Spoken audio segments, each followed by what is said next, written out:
আসসালামু আলাইকুম ভিউয়ার্স, আশা করছি আলহামদুলিল্লাহ আপনারা সবাই ভালো আছেন। আমরাও আলহামদুলিল্লাহ ভালো আছি। অনেক দিন পর আপনাদের সাথে কোনো প্রকার রেসিপি শেয়ার করতে পারিনি, তার জন্য আমি অনেক অনেক দুঃখিত। কারণ একটু পারিবারিকভাবে একটু ব্যস্ত ছিলাম। তো ওই অজুহাত না দিয়ে আজকে আপনাদের সাথে আমি একটা রেসিপি শেয়ার করতে যাচ্ছি। ভুনা খিচুড়ির আতপ চাল এবং বুটের ডাল দিয়ে গ্রাম অঞ্চলে লাকড়ির চুলায় বাটা মশলা দিয়ে কিভাবে খিচুড়ি রান্না হয় সেটাই আজকে আপনাদের সাথে শেয়ার করব। আর আশা করছি আপনাদের কাছে রেসিপিটা দেখে ভালো লাগবে। ভালো লাগলে অবশ্যই রেসিপিটা ট্রাই করবেন এবং কমেন্টে জানাবেন আপনাদের কাছে আমার রেসিপিগুলো কেমন লাগে। তো চলুন আর দেরি না করে ঝটপট দেখে নিই। প্রথমত চুলাটা জ্বালানো হলো লাকড়ি দিয়ে।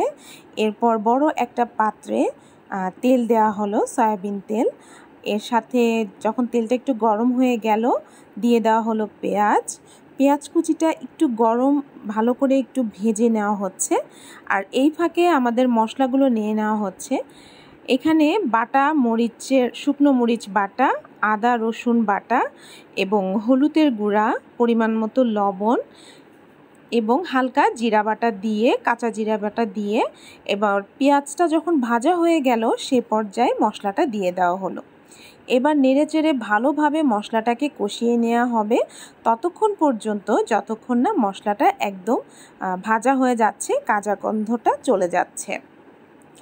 ভালো করে মশলাটা কষিয়ে নেওয়ার পর দিয়ে দেওয়া হলো আতপ চালটা এবার নেড়েচেড়ে প্রায় 1-1.5 মিনিটের মতো একটু ভেজে নেওয়া হচ্ছে। আজকের রান্নাটা কিন্তু আমি করছি না, আমার এক জা রান্নাটা করছেন। তো যেহেতু ওনারা সবসময় এভাবে রান্না করেন আর লাকড়ির চুলায় আমার রান্নার অভিজ্ঞতা খুবই কম, এজন্য আমি শুধু একটু নাড়াচাড়া দিয়ে দিচ্ছি আর উনি রান্নাটা করে দিচ্ছেন আমাকে।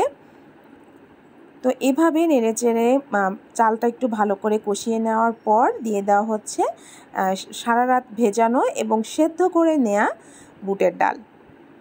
এখানে চাইলে আপনারা মুসুরির ডাল বা মুগ ডালও অ্যাড করতে পারেন, কিন্তু তারা গ্রাম অঞ্চলে এভাবেই রান্নাটা করে, সো এভাবেই আমি দেখাচ্ছি।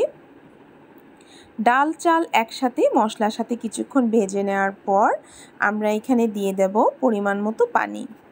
আর পানিটা দিয়ে দেওয়া হবে এমনভাবে যেভাবে আমরা পোলার চাল রান্না করি সেই পরিমাণ। আর আমাকে যেভাবে আমার যা বলেছে, হাতের 3 কর মেপে তারা পানিটা দেয়। আর যেহেতু তারা সবসময় লাকড়ির চুলায় রান্না করে, তাদের একটা অন্যরকম চোখের একটা আন্দাজ আছে, চোখের একটা আইডিয়া আছে, আন্দাজ আছে। তারা এভাবেই চোখের আন্দাজে রান্নাটা করেন। তো ওনাদের আর মাপতে হয় না। সো আমি যেহেতু জানি না যে কতটুকু পরিমাণ পানি দিতে হবে, তো সেই জন্য আমাকে বলে দিয়েছে যে হাতের 3 কর পর্যন্ত পানি দিলে একদম পারফেক্ট ঝরঝরে খিচুড়িটা হবে। আর যদি একটু নরম করতে চাই সে পর্যায়ে পানির পরিমাণটা একটু বাড়িয়ে দিতে হবে। আর আতপ চালের ভাত রান্না করতে গেলেও কিন্তু সেম একই প্রসেসে রান্না করতে হয়। চালটা ভালোভাবে ধুয়ে হাতের 3 কর পর্যন্ত মেপে পানিটা দিলে ভাতটা খুব সুন্দর ঝরঝরে হয়।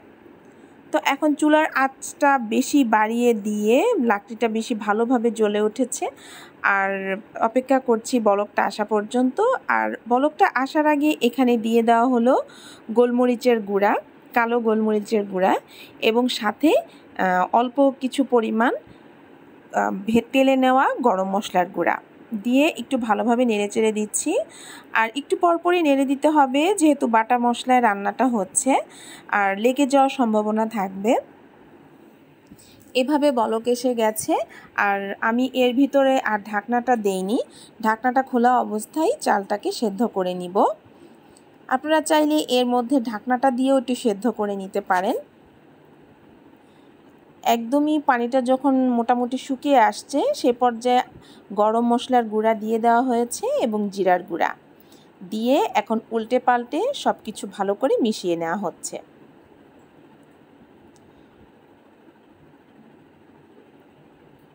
এভাবে নেড়েচেড়ে মিশিয়ে আমি চুলা থেকে নামিয়ে ঢাকনাটা ঢেকে রাখবো মিনিমাম 10-15 মিনিটের মতো।